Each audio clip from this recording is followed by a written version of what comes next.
Hey, how's it going, guys? Tonight I am going to be talking about how to heal your gut. My name is Taryn Thompson. I'm from Christchurch, New Zealand, and I'm going to share a bit of my journey. It was a funny day yesterday. I went to go and catch up with a friend who I had not caught up with in a long time, and her daughter was home. And when I had a conversation with her, I noticed that she had some spots on the side of her jaw. And I didn't say anything, but I noticed because she's just one of the most gorgeous people I've ever laid eyes on. And so of course I noticed when she had something on her face. I didn't say anything, but on my way out, I noticed, her mother told me that her daughter was having trouble with leaky gut. And then the penny dropped, and I put two and two together, and I realized why it looked so familiar. I had had the same on my jaw, which had spread down into my torso. And it was when I found out that I had celiacs. So tonight I'm going to share with you how I healed my gut, and I'm sure that there are plenty of you out there who are having similar issues and not really quite sure what to do with it. So thanks for joining me tonight, guys. Sean, hey, how's it going, sis? Julie, good to see you. Nicholas, good to see you too. I'll see you in 15-20 minutes in the next room. All right, guys, so I'm going to kick into it. First of all, I think that this area of how to heal your gut when you've been having problems with your digestive system, it can be so disheartening. And I think that what can make it difficult is that because it's so challenging, no one really gives any straight answers. And sometimes, well, in all the times that I have had a situation like this, I've just wanted someone to tell me, hey Taryn, you just need to do this. And so I thought, what the heck, I'm just going to come on tonight and tell you the 7 things that I did to get my gut into like good working order. So yeah, Nick, thanks for suggesting, because I know that this is going to help a lot of people. And so if you're getting value from this, if you get value from it, then please share it. And look, I know that had I not had the conversation today with the daughter, I went back to the house and we chatted for an hour or so, and I told her what I'm about to tell you guys, and I shared with her the 7 things that I did. And I don't know how often that there's going to be a situation like that where someone will be sitting right next to you, telling you, or in front of you in this case, exactly what they did to heal their gut. So sometimes in the health industry, we can think that there's just one way to do things, but in this case, I think that there are a lot of ways, and they all just kind of need to be done at different stages throughout the challenge that's been had. I know that if you can look at health this way, it can be helpful. Really, the issue is at the very core of the onion. So if we say that it's like an onion, the issue is right in the center. To get to the center, you've got to start peeling back the layers. So the very first of the 7 things that I did was I cut out all gluten. Now, I didn't eat, or so I thought, a lot of gluten before. I didn't eat a lot of wheat before, but it was still in my diet. I cut out all the obvious things like not eating bread unless it was gluten-free, and obviously things that had flour in them. But once you get past all of that stuff, man, gluten is really in everything. I cooked and stir-fried a lot of my food in soy sauce, and there's gluten in there. So it's such an inflammatory thing. It's such common knowledge these days, but what I did not realize was how many things it is in. Jam is something that I love to have in my diet. I don't have a lot of it, but every now and again when I have peanut butter on, say, like a rice wafer, I would put a tiny bit of jam on it, but jam has gluten in it. So just look at the things that thicken.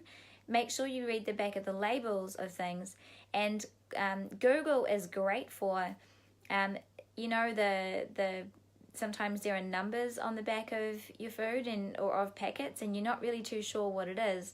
And so if you ask what is preservative number made from, then it'll tell you whether it is gluten, whether it's from a gluten source, from a wheat source, or whether it's from a maize source. And so just little things like that can help you still have some of the nice treat kind of things in your diet, but to make sure that they are gluten-free. Okay, the second thing that I did was I cut out dairy. Now, this might not be so easy for some of you, but cutting out dairy was pretty crucial when there's something inflammatory happening in the gut. Dairy it doesn't help the situation. So although you may not have an intolerance to dairy, it's not going to help the situation. And remember, the idea is to try and heal the gut. And so I cut out dairy. One thing that I did keep in my diet though was cheese. I found that dairy caused the irritation, but cheese was okay. And I'm picking that it's because predominantly what is in cheese is just it's the fat that is mostly there, not so much the curd or the whey. And so I found that I was okay with cheese, but had I found that that wasn't the case, so if it blocked me up, if I had trouble eliminating, then I would have had to have cut cheese as well. So I cut out dairy. All right, the third thing I did was nightshades. Now, this one, you may not have to go to these extremes, but what I suggest is if you've done the first two, nightshades might be something you want to address just to see if it helps or if it doesn't make a difference. If you find that it helps with your energy, or if you find that it helps to not have them, then don't. If you find that it doesn't make a difference, then okay. But your nightshades tend to be, if you have sensitivities or allergies or conditions with your gut, like leaky gut or celiacs or irritable bowel or Crohn's, nightshades are, they can be inflammatory. So just keep them out or bake them and take the skin off, because the skin, I reckon, is where the most inflammatory properties are. Okay, capsicums and tomatoes, just by the way, I wrote those down. Capsicums and tomatoes were the ones that I was, quite aware of. All right, so the fourth thing, I did a supported fast. So, when we were hunter-gatherers, we did not eat all the time. I don't believe that the digestive system is designed to be digesting food as often as, how we eat. And I certainly don't believe that the amount of insulin that the body has to make because of that is healthy either. And so if we can give the digestive system a good break, then it can allow the gut to start to recover and start to heal. I heard that the inside of your mouth is like similar to how what your gut is made from. If you bite the inside of your mouth and it hurts like hell, but it doesn't take very long to heal. The cell turnover is quite quick, and so if you bite the inside of your mouth or your lip, it's not going to take long for it to recover. But if you continue to bite the same spot, it's going to take a lot longer to recover, because that injury is just continuing to be reopened. And so liken that to the digestive system. If you've got leaky gut or celiacs, or you don't know what you have, but it's not good, and you get sensitivities and bloating, and if you have problems there, then make sure that I would suggest that you consider doing a supported fast. Now, you can intermittent fast if you like, and that's great. I did a supported fast because I wanted to fast longer than intermittently. So I fasted for 48 hours once a week for 16 weeks. All right, and the gut, my gut did a great job of coming back together. I really, really think that if you can do the first three things that I've mentioned and also give the digestive system a break, then the gut does have the ability to at least reduce its inflammation. I don't know to what degree my gut has healed, but I do know that I'm completely symptom-free, and I just believe that doing the fast or doing a supported fast has helped significantly to the speed that I've been able to get symptom-free. At the time, I also had a viral infection, so it's not uncommon for when you've got these kinds of conditions with the gut for there to be a viral infection, because, you know, it's like it's a wound inside, you know, and so it's not unusual for that to happen. And I was quite fatigued, and I suppose that if unaddressed for a long enough period of time, this can be how chronic fatigue starts to become, or how fatigue starts to become chronic and long term. And man, I had fatigue for 3 months, and that is the longest that I ever want to have fatigue for ever again in my life. It was just so hard to do anything. It's like you're not tired enough to sleep all the time, but you don't have enough energy to really use your brain to think and be productive either. So it's this horrible, in between place. And so I, doing a supported fast and giving my body a good flush out, resting the digestive system, I really believe that helped to move the viral infection through and out of my body quite quickly. And so it didn't take me long to recover from that. Okay, the fifth thing. The fifth thing I did is I used shakes. Now, I mentioned this in a Facebook Live that I did the other night. So shakes I found quite useful because I needed to make sure that a few bases were covered. For a start, I needed to pace my protein. Now, amino acids, which come from your protein, they're so important for the recovery of anything in the body that needs recovering. And also, if there's a gut problem, there's a liver problem, and making sure that the liver has everything that it needs nutritionally to be able to detoxify, to be able to detoxify and to be able to heal is really, really key. So shakes also provide like compact nutrients. Now, sure, you need to make sure that you find a great shake, and I'll tell you what the requirements were for a shake for me, but it did allow my liver to get what it needed. It allowed my body to get the nutrients that it needed so that it could recover. Hey, Orly, don't climb up there, darling. Okay, all right, so they were the shakes. The sixth thing that I did is I used homeopathy. Now, homeopathy is a great, I really consider it a natural medicine. It's like the closest form of a medicine that I have used in natural treatment. And just my son's found his way into the room. And so homeopathy was a great modality for me to use in this instance. Now, I'm sure that there are lots of other healing modalities to use. Homeopathy was just the one that I'd used and I had great success with in the past. And I knew that there were a ton of liver and gut natural remedies that would help to kind of help my body fix itself.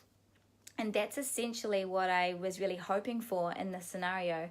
Homeopathy is, and I'll try and explain this real simply, but it is more of a suggestion to your body when you use homeopathy than anything else. So if, for example, we use herbs will go in and they'll wipe a bacteria out or something like that.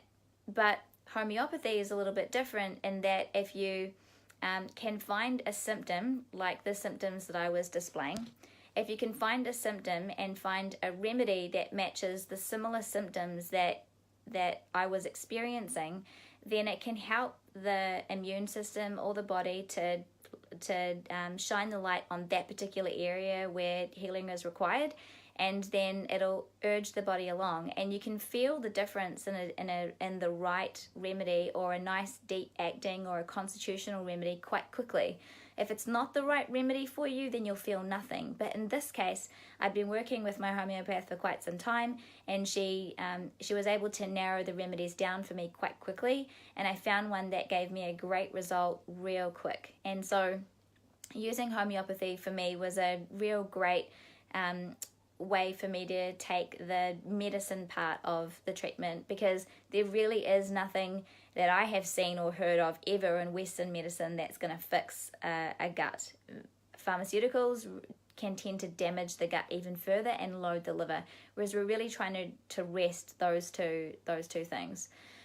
Okay, so homeopathy was really, really useful. The seventh thing that I did was I had a colonic.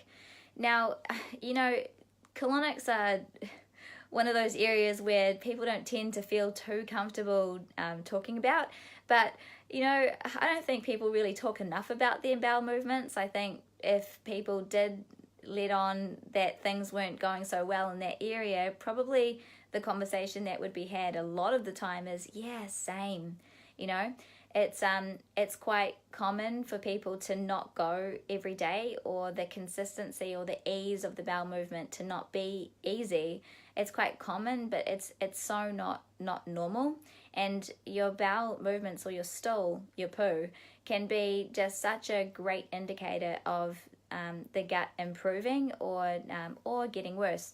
And so the reason why I decided to have a colonic was I had gotten hives, and hives are a great indication that there's an allergic response, you know, and so when I had this allergic reaction, and I'd also had a viral infection, and also had a rash on my body, and all of this was going down, I went to go into a health shop, and I saw it, and there was a naturopath on staff, and I asked her, what do you recommend for this? And she said to me that she recommended a fiber supplement that also had charcoal in it to draw the histamines out, she said. So if my body was having an allergic reaction and I was producing histamines, then similar to if you take an antihistamine, if my body was producing histamines, they can get stuck in the colon. And so the very last thing that I did when I had the colonic was, because the last remaining part of the rash there just was not getting any better. That last remaining part was probably the last 10% of the symptoms that I was experiencing weren't shifting. Cleansing wasn't helping. I couldn't think of any more ways to get nutrients in. I was already intermittent fasting. I was already doing so many things, and it wasn't improving. And so I remembered what she said, and I thought perhaps a colonic will help, because the fiber mix that she'd given me, I had to have 3 times a day. It also had psyllium husks in it, and so it would swell, and it was like, I'd be like gagging on it, and I hated it. And she wanted me to have it 3 times a day.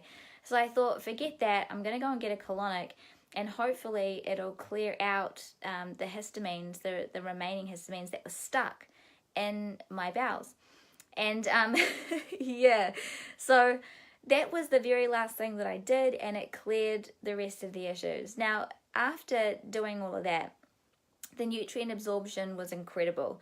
The way that the energy that I had, the way that my body was able to just, I imagined it was like a sponge, and it was just able to absorb nutrients much better. You haven't lived until you've had a colonic. Yeah, that would probably be my new tagline. And so, you know, those are the 7 things that I recommend. So if I was to sum it up, cut out gluten, all of it, including what is not just wheat, but including the things that are used in products that you would not think has wheat in them. If they come in packets, turn it around, have a look. Nightshades. Look, it's not easy, but if you've cut out gluten and there's still some remaining symptoms there, do it, see what happens. If there's an improvement, great. If there's not, no big deal. But cut out the nightshades and see how you go.